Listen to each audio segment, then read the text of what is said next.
Ayan, isang mapagpalang araw na naman po sa ating lahat. Pakisilip ko lang po sa inyo yung mga natitira pa nating gamit na pinamamahagi. Ayan.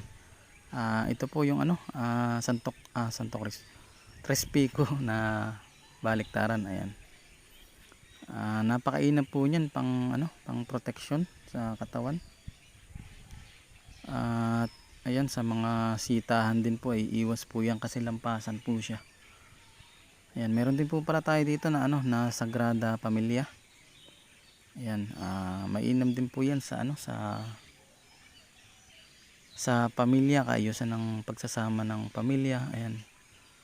At pangkabuhayan, mainam din po yan.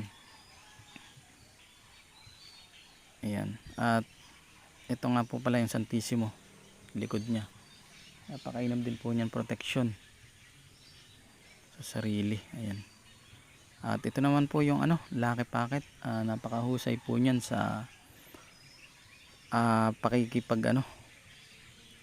pamamalakaya at paglalakbay, pampaswerte. Ayan, araw at gabi. Napakainam po niyan sa kaligtasan, kumbaga. Ayan, ang magtatangan po niyan ay talagang ligtas sa kapahamakan. Ayan, ito naman po yung iba't ibang klase ng dignum, gawa po sa iba't ibang klase ng pulbos ng dignum na merong mutya po. Ayan, mainam naman po itong isa nito sa pangontra at protection sa sarili. Ayan po. At meron po tayo dito na Mahal na Birhen na gawa po ukit sa dignum. Ayan, napakainam po niyan, pangontra po sa mga sa mga masasama. Ayan, Mahal na Birhen po na ukit sa dignum. Ayan, meron tayo dito na dignum pagkit. Yan, kasabihan din po na isang mainam din po protection sa katawan. Ayan, dignum pagkit po. At ito po ang bato omo. Ayan, karagdagang lakas ng katawan kapag binabad mo sa tubig.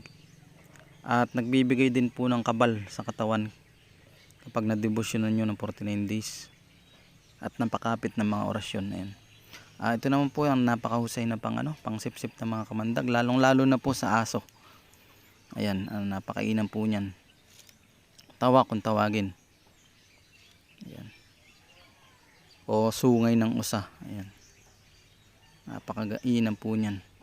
Ayan, sa mga magnanais po na mga gamit na ito ay screenshot nyo lang po kung ano yung naisin nyo at i-PM nyo sa akin. Maraming salamat po. God bless po.